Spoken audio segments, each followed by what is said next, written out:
আসসালামু আলাইকুম এভরিওয়ান। সবাইকে আমার চ্যানেলের প্রথম টিউটোরিয়ালে স্বাগত জানাচ্ছি।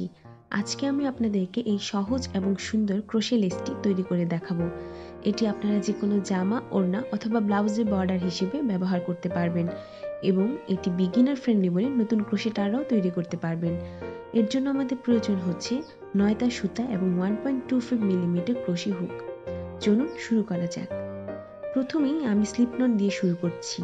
এরপর আমি 15 গুণিতক হিসেবে চেইন নিব। এই প্যাটার্নটি 15 গুণিতক হিসেবে ইনক্রিজ করবে, অর্থাৎ আমাদের প্রতিটি প্যাটার্নের জন্য 15টি চেইনের দরকার পড়ছে। যেহেতু আমি আজকে 4টি রিপিট করব, কাজেই আমি 60 চেইনস নিয়ে নিচ্ছি। আপনারা আপনাদের প্রয়োজন অনুসারে লম্বা করে নিতে পারবেন।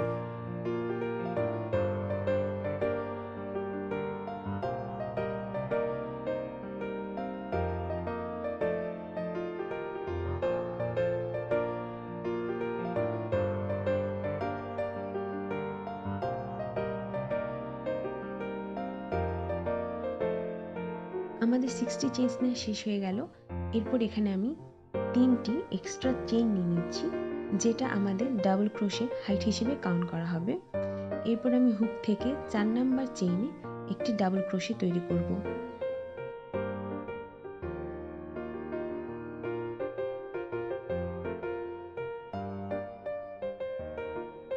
এরপর আমি প্রতিটি চেইনে একটি করে ডাবল ক্রোশে তৈরি করছি।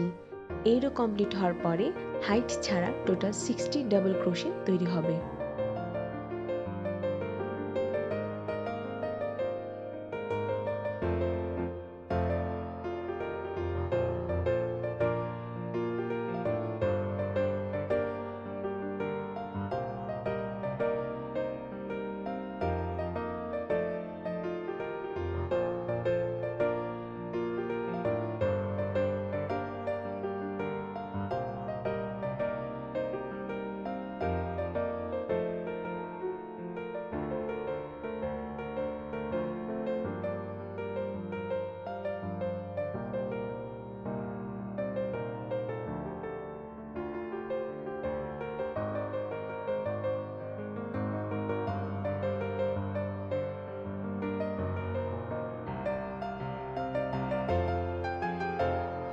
আমরা প্রথম রো শেষ করে ফেললাম। এখন আমরা সেকেন্ড রো শুরু করব। সেকেন্ড রো এর প্রথমেই আমি 5টি চেইন করে নিচ্ছি। এরপর আমি প্রজেক্টটি ফ্লিপ করে নিচে 4টি ডাবল ক্রোশে স্কিপ করব। 1 2 3 4। 5 নাম্বার ডাবল ক্রোশের মাথায় আমি একটি সিঙ্গেল ক্রোশে করে 5টি চেইন জুড়ে নিচ্ছি। এরপর আমি আবার 5টি চেইন নেব।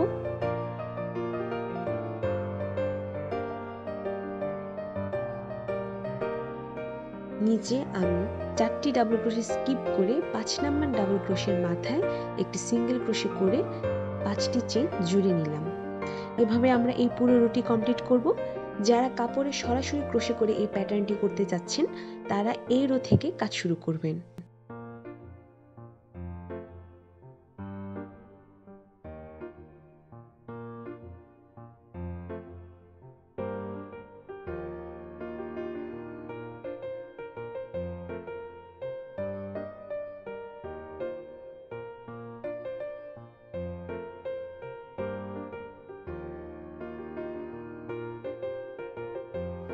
আমি সেকেন্ড রোয়ের শেষ পর্যায়ে চলে এসেছি। এখন আমি 3টি চেইন তৈরি করব।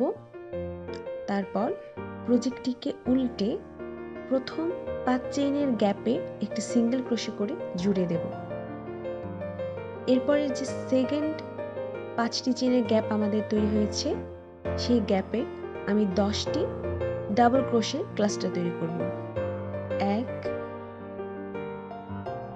2 3 4 5 6 7 8 9 এবং 10। এরপর আমি থার্ড যে 5 চেইনের গ্যাপ আছে, সেই গ্যাপে একটি সিঙ্গেল ক্রোশে করে এই ক্লাস্টারগুলো জুড়ে দিচ্ছি। এরপর আমি আবার 5টি চেইন নিয়ে নিব। পরবর্তী 5 চেইনের গ্যাপে আমি একটি সিঙ্গেল ক্রোশে করে জুড়ে দিচ্ছি। এর পরের 5 চেইনের গ্যাপে আমি আবার 10টি ডাবল ক্রোশে ক্লাস্টার তৈরি করব। এভাবেই আমরা আমাদের থার্ড রো শেষ করব।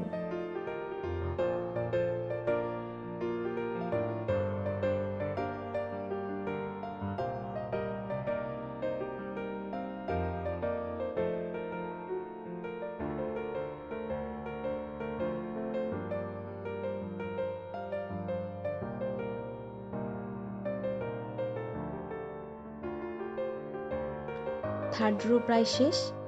আমি ক্লাস্টারটি শেষ 5 চেইনের গ্যাপে একটি সিঙ্গেল ক্রোশে করে জুড়ে দিলাম। এরপর 3টি চেইন নিয়ে নিচ্ছি। এই 3টি চেইন আমরা 5 চেইনের প্রথম চেইনের সাথে সিঙ্গেল ক্রোশে করে আটকে দেব। আমি আমার শেষ রো শুরু করব এখন। প্রথমে একটি চেইন করে আমি প্রজেক্টটিকে উল্টে নিচ্ছি। তারপর আমি ক্লাস্টারের প্রতিটি ডাবল ক্রোশের মাথায় একটি করে ডাবল ক্রোশে তৈরি করব।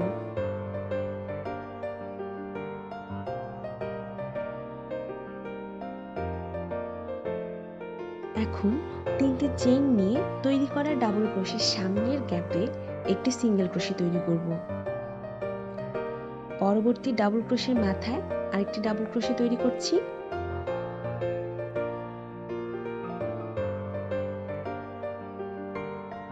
আবার 3টি চেইন এবং ডাবল ক্রোশের সামনের গ্যাপে একটি সিঙ্গেল ক্রোশে। এভাবে ক্লাস্টারের 10টি ডাবল ক্রোশের মাথায় একটি ডাবল ক্রোশে, 3টি চেইন এবং ডাবল ক্রোশের সামনের গ্যাপ দিয়ে একটি সিঙ্গেল ক্রোশে তৈরি করব।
এখন আমি পরবর্তী 5 চেইনের গ্যাপে একটি সিঙ্গেল ক্রোশে করে এটি আটকে দিলাম।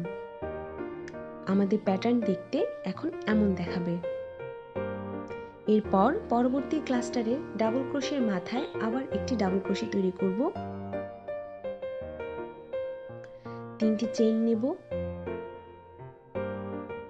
ডাবল ক্রোশের সামনের গ্যাপে একটি সিঙ্গেল ক্রোশে করব। এইভাবে আমি শেষ রোটি কমপ্লিট করে নিচ্ছি।